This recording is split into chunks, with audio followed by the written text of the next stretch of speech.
Hello students, good morning.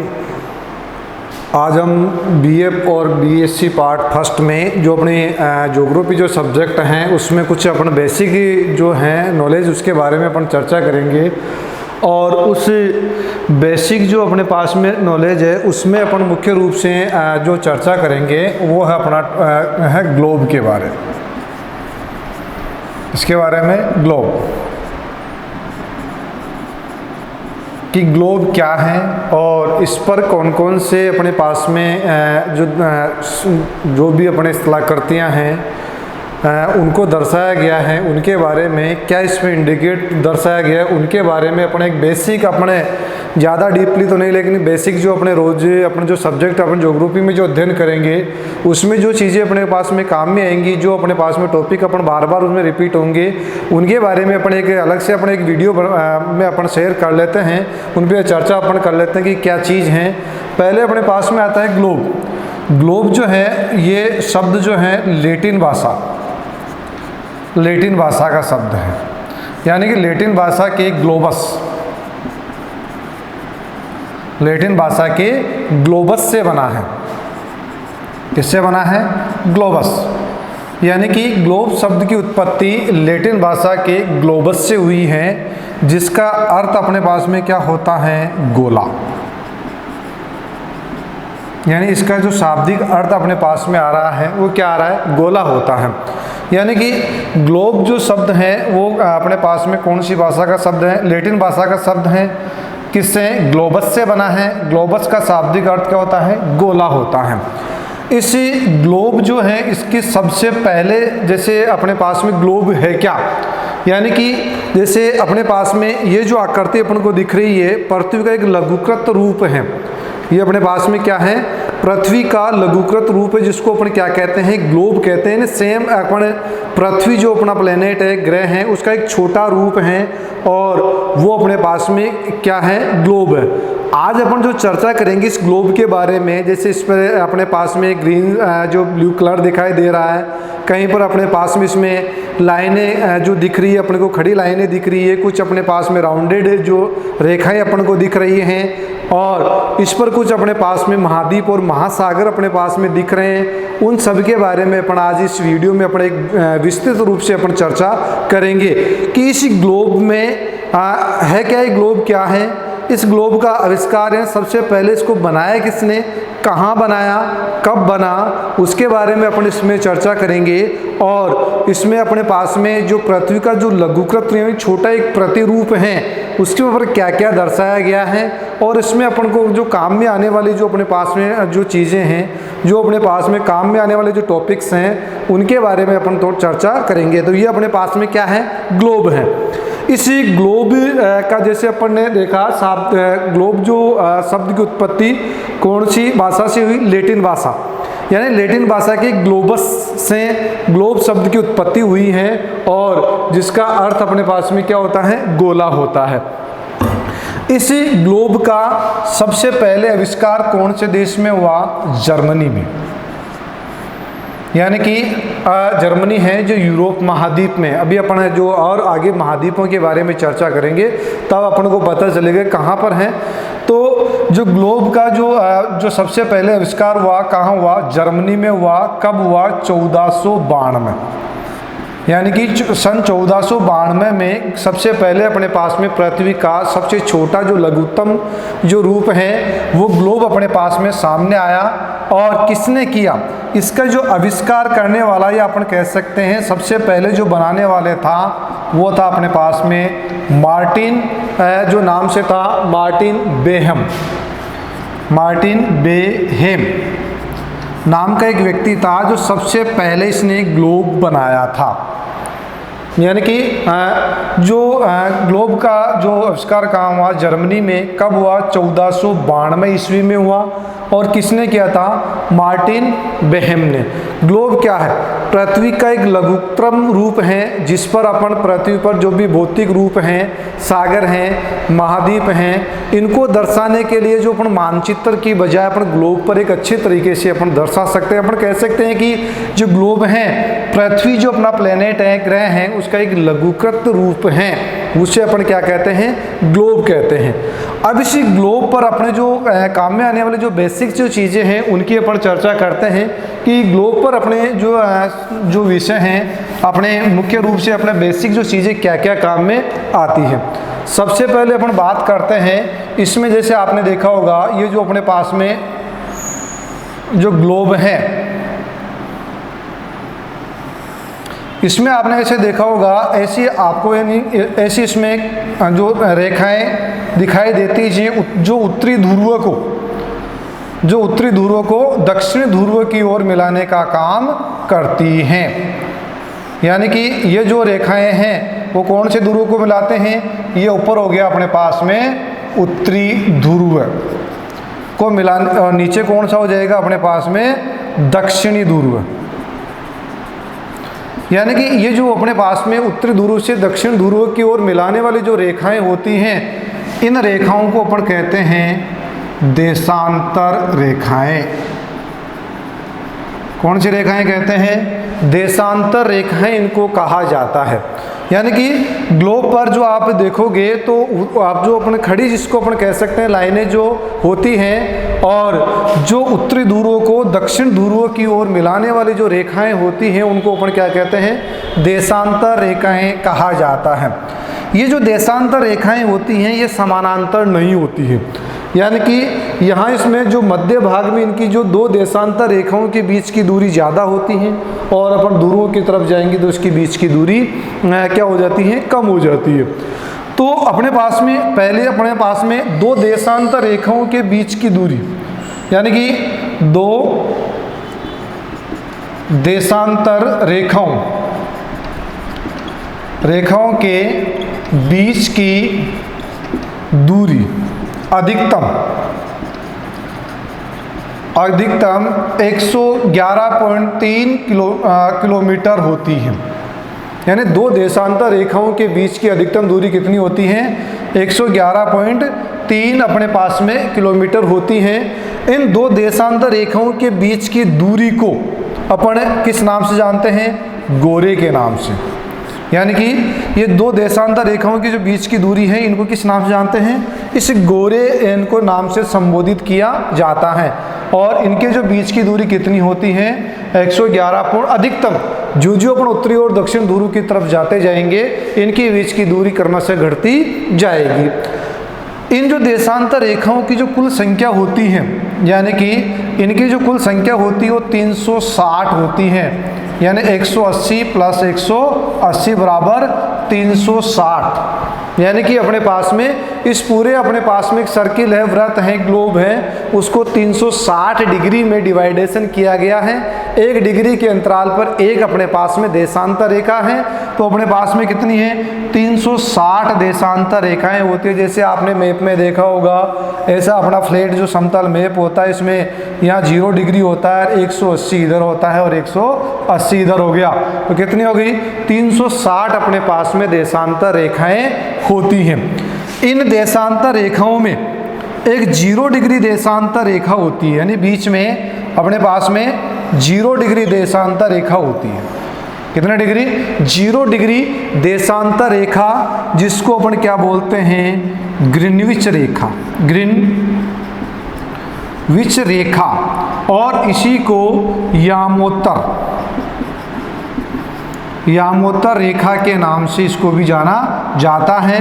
और इसी को 0 डिग्री जो अपनी देशांतर रेखा है, इसी को मानक समय देशांतर रेखा के नाम से जाना जाता है।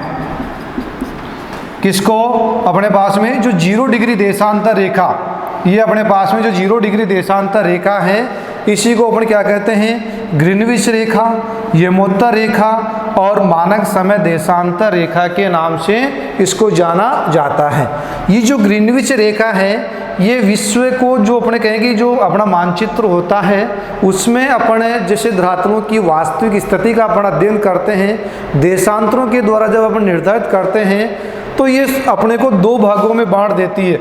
इधर वाला अपने पास में कौन सा भाग रह जाएगा, पूर्वी भाग, और ये कौन सा हो जाएगा, पश्चिमी भाग। जैसे आपने भारत का जो देशांतरी विस्तार के बारे में पढ़ा होगा कि अपने पास में 68 डिग्री, अपने पास में जो 7 मिनट से अपने 97 डिग्री 25 मिनट पूर्वी देशांतर के बीच में स्थित हैं। ऐसा तो पूर्वी देशांतर, तो इस ग्रीनविच रेखा के पूर्व वाले को क्या हो जाएगा, पूर्वी देशांतर हो जाएगा, और इधर वाला कौन सा हो जाएगा, पश्चिमी देशांतर। इसके बाद में ये जो अपने पास में मानक समय देशांतर रेखा, यह जो अपने वर्ल्ड लेवल का मानक स्टैंडर्ड जो समय है उसको निर्धारित करने का काम करती हैं। इस समय का निर्धारण किस प्रकार से होता है इसके बारे में अपन एक अलग से एक वीडियो बनाएंगे, जिसमें पूरी तरह से आपको ये बताएंगे कि किस प्रकार से अपन एक समय अपने जो निर्धारित करते हैं, समय का किस प्रकार से अपन गणना करते हैं, किस प्रकार से उसका अपन कैलकुलेशन करते हैं, उसके बारे में अपन बताएंगे।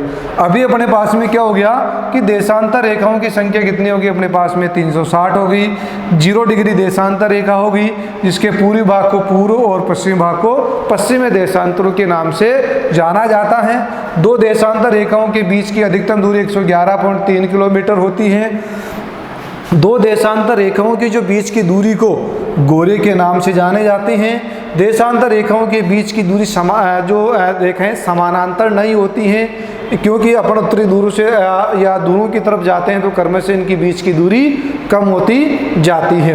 यह है अपने पास में कौन सी, देशांतर रेखाएं। अब इसी ग्लोब में आपने देखा होगा कि ऐसी लाइनें भी अपन को दिखाई देती हैं। ये जो सभी लाइनें हैं ये काल्पनिक हैं। ये जो सभी लाइनें हैं वो कैसी हैं, काल्पनिक रेखाएं हैं। और इन काल्पनिक रेखाओं को अपन खड़ी वाली जो उत्तरी ध्रुव से दक्षिण ध्रुव की ओर मिलाने वाली जो रेखाएं हैं उनको अपन देशांतर रेखाएं, और जो पूर्व से पश्चिम की ओर खींची गई है, जैसे ये अपने पास में कौन सी आ गई, पूर्व से पश्चिम की ओर, इन रेखाओं को अपन अक्षांश रेखाएं कहते हैं। यानी कि ये अपने पास में खड़ी वाले तो कौन सी हो गई, देशांतर रेखाएं, और ये जो अपने पूर्व से पश्चिम की तरफ अपन खींच रहे हैं इनको अपन क्या कहते हैं, इनको अक्षांश रेखाओं के नाम से जाना जाता है। कौन सी रेखाएं, अक्षांश रेखाएं। ये जो अक्षांश जो रेखाएं हैं इनकी जैसे अपने पास में देशांतर जो रेखाओं की संख्या 360 थी, वैसे ही अक्षांश जो रेखाएं हैं,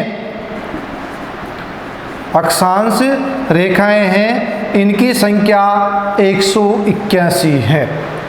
कितनी है, 181। जैसे इसमें जो 0 डिग्री है, इसमें अपने पास में कौन सी है, 0 डिग्री अक्षांश रेखा है। इस 0 डिग्री अक्षांश रेखा को, 0 डिग्री अक्षांश रेखा को भूमध्य रेखा, और यानी कि भूमध्य रेखा के नाम से इसको जाना जाता है। इन्हीं में अपने पास में 23.5 डिग्री उत्तरी अक्षांश। अब यहाँ देखो, ये जो अपने पास में ये जो 0 डिग्री अक्षांश रेखा आ रही है, ये अपने पास में 0 डिग्री अक्षांश जो रेखा आ रही है, ये विश्व को अपने दो भागों में बांटती है। संपूर्ण विश्व को दो गोलार्धों में बांटती हैं। जब अपने बुक्स में पढ़ेंगे तब इनका अध्ययन करेंगे।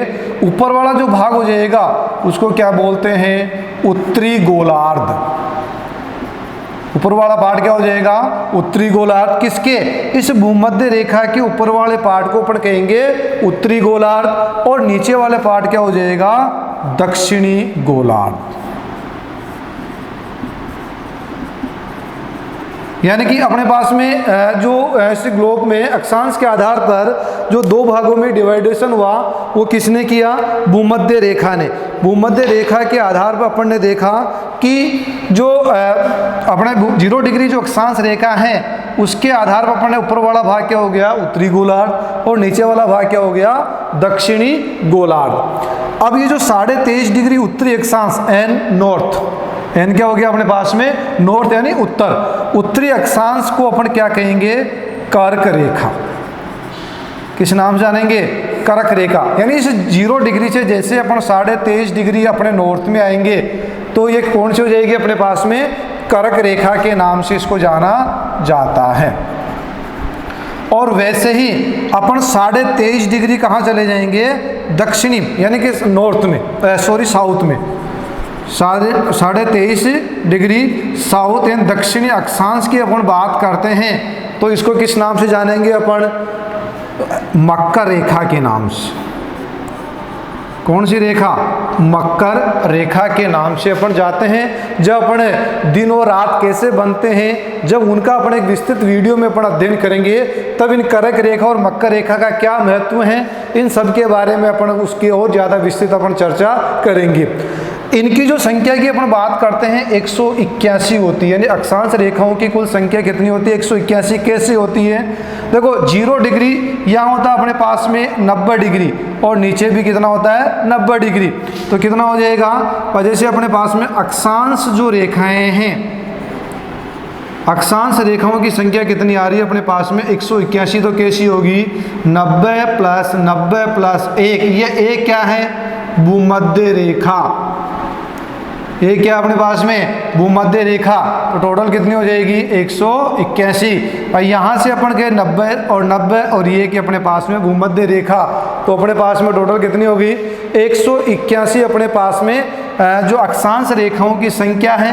कई बार अपन ने जो विरोधाभास वाली स्थिति होती है उसमें 179 भी आप देखते हैं, वो कब गणना होती है कि जो लास्ट वाली अपने पास में ये जो अक्षांश रेखा होती है उसको वैसे 2 पॉइंट होते हैं, 2 ही होते हैं इसके सिरे, लेकिन इनको पॉइंट मान लेते हैं और पॉइंट मानने से इनको एक काउंट करते हैं, तो एक काउंट करते हैं तो कितने कम हो जाएंगे 2, लेकिन ये क्या है, सही नहीं है। अपने पास में सही कितना आएगा 181।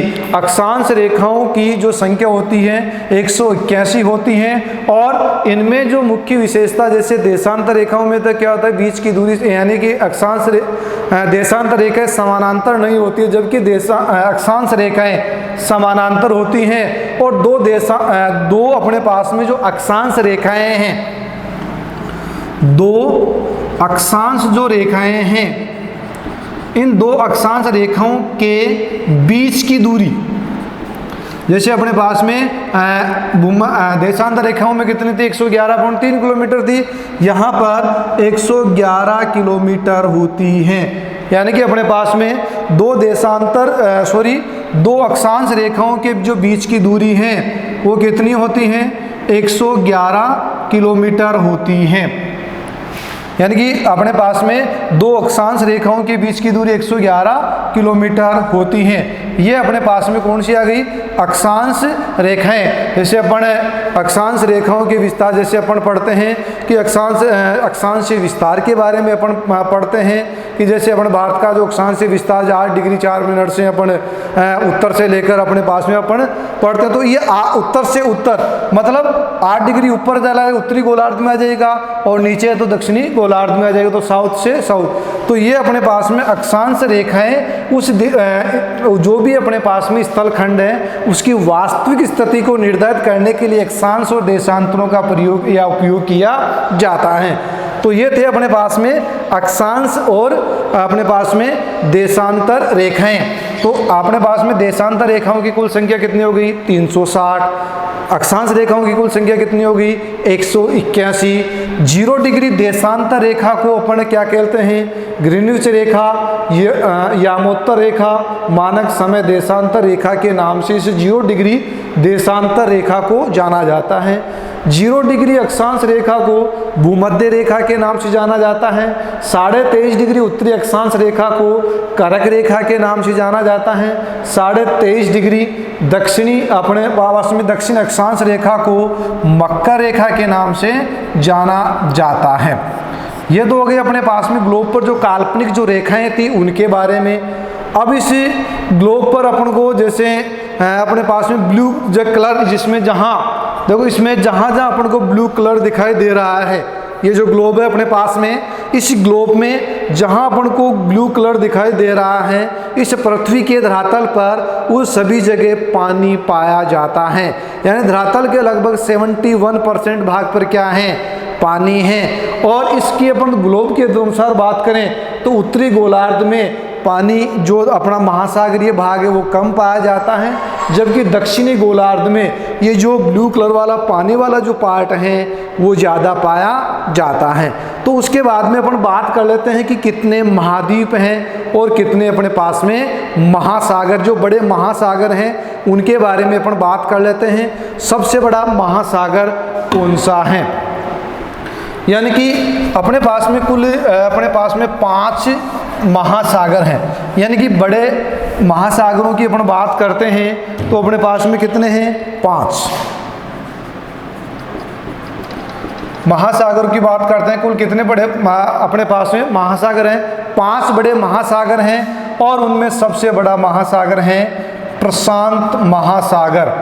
जैसे आपने छोटी क्लासों में आप मैप में भरा होगा कि वर्ल्ड मैप के दोनों तरफ अपन क्या बढ़ते हैं, प्रशांत महासागर।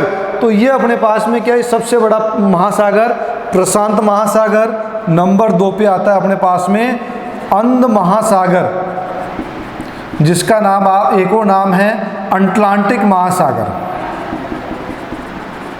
अटलांटिक महासागर। तीसरा अपने पास में आ रहा है, यानी कि ये अपने पास में अंध महासागर का दूसरा क्या नाम है, अटलांटिक महासागर है। नंबर 3 पे आ रहा है अपने पास में हिंद महासागर। पहले कौन सा था, अंध महासागर, और दूसरा अपने पास अब कौन सा आ रहा है, इंडिया के नीचे वाला हिंद महासागर। नंबर 4 पे अपने पास में कौन सा आ रहा है, अंटार्कटिका, अंटार्कटिका, जिसको अपन महाद्वीप के बाद इसको बोलते हैं दक्षिणी महासागर भी कहते हैं, यानी अमूमन इसको दक्षिणी महासागर के नाम से इसको जाना जाता है। दक्षिणी महासागर के नाम से इसको जाना जाता है। और अपने पास में दूसरा आ रहा है ऊपरवा आर्कटिक या उत्तरी ध्रुव वाला महासागर।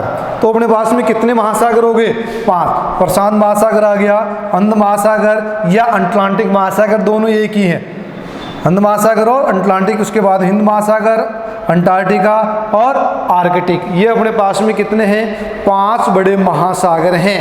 उसके बाद में अपन बात कर लेते हैं महाद्वीपों की, यानी कि अपने पास में कुल कितने महाद्वीप हैं, 7 महाद्वीप हैं।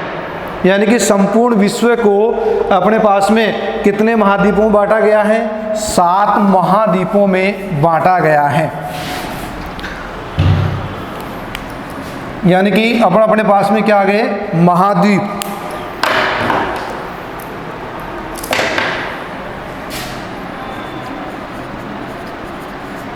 यानी कुल कितने महाद्वीप अपने पास में, 7 महाद्वीप है।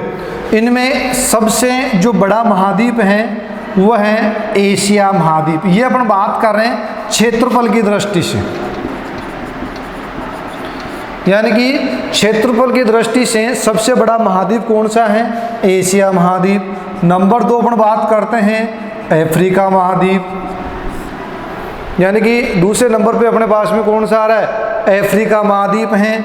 नंबर 3 अपने पास में उत्तरी अमेरिका, उत्तरी अमेरिका महाद्वीप है। और नंबर 4 पे है अपने पास में दक्षिणी अमेरिका।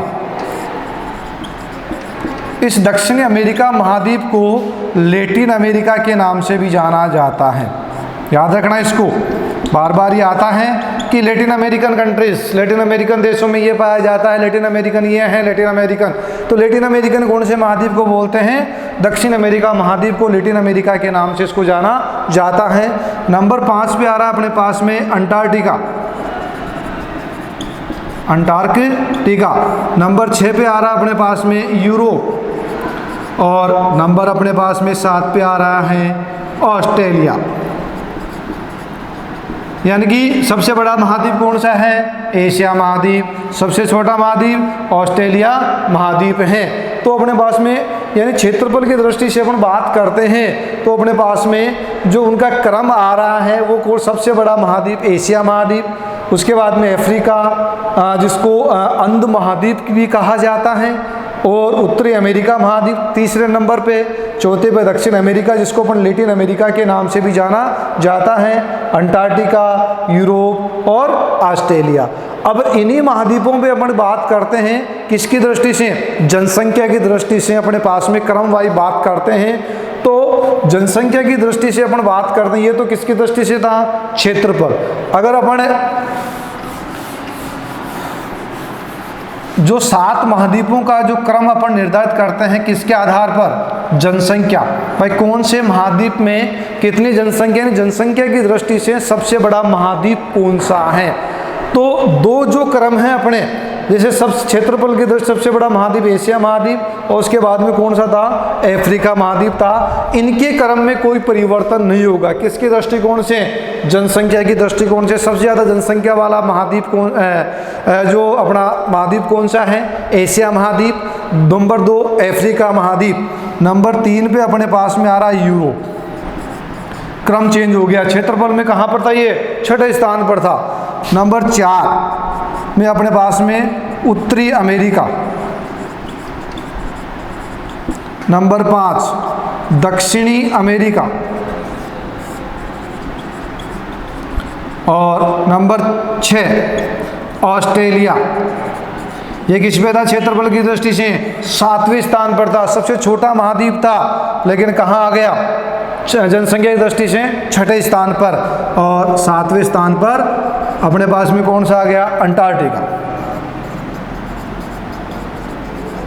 ये अपने पास में हो गए कितने? 7 महाद्वीप। तो अब किसकी दृष्टि से? जनसंख्या की दृष्टि से।